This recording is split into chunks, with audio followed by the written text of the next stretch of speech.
duhet ta kuptojmë. Elektorati LDK-s, fryma LDK-s, militanti LDK-s është kundër çdo, po them, bashkëpunimi mes LDK-s dhe PDK-s. Mes LDK-s dhe PDK-s. Po flasim për LDK-n të vetëvendosin. Në çfarë? Po lexoj dy fryma, dy kërkesa, kështu niset.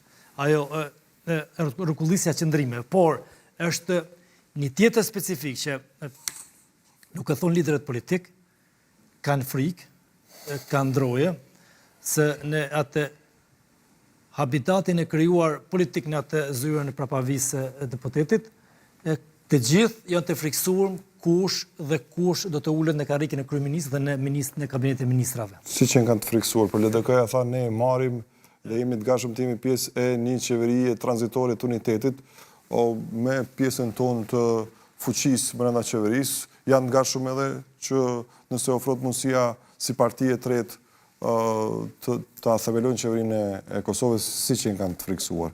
Qeveria uniteti ka tjetër. Marr parasysh gjithmonë deklaratat. Po, qeveria uniteti ka tjetër peshë. Qeveria uniteti. Dhe jo vetëm se nuk e përmend vetëm. Shpërndahet pesha dhe në qoftë se ka pesha dhe përgjegjësia dhe në qoftë se ka presion të madh nga shumë faktor politik, duke përfshirë këtu edhe miqtë tanë ndërkombëtar, duke përfshirë këtu Shtetet e Bashkuara të Amerikës dhe partnerë tjerë, atëherë përgjegjësia ndahet. Këtë përgjegjësi është ndarje si përgjegjësive në vendime të mëdha, është frymë LDK-s që për vitet 90-ta, por unë shoh këtu që të gjitha ata ju mungon guxime për të përballur me një çështje shumë të rëndësishme, që është një vendim ku shtëpia bardh, ndoshta pas pak muajsh ose pas pak kohë që mund të krijojmë një qeveri të re, ndoshta dëbërisht duhet një qeveri të madhe koalicioni, mund të ftojë një tryezë ku mund të japin përpara në një vendim të shpejt për të përmbyllur jo thjesht konfliktin politik historik me Serbinë,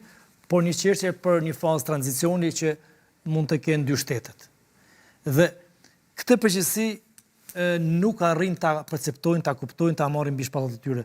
Dhe vetmja qeveri që mund të përballojnë këtë përgjegjësi është qeveri e karakterit nacional, e fuqishme me figura të forta politike dhe kujt partije të më? Të gjitha partive. Edhe unë e shoh edhe kjo tani duke që një dëshirë dhe zotit Kurti, por a mund në çfarë forme kush mund të krijojë aleancë ose grupe interesi për ta formuar këtë lloj mbështetje është shumë e rëndësishme. Sot po flitet më shumë për zgjedhje sa për krijimin e një qeverie më dhe neve duhet ta ndalojmë precedentin e keq që kemi drejtuar te gjykata kushtetuese.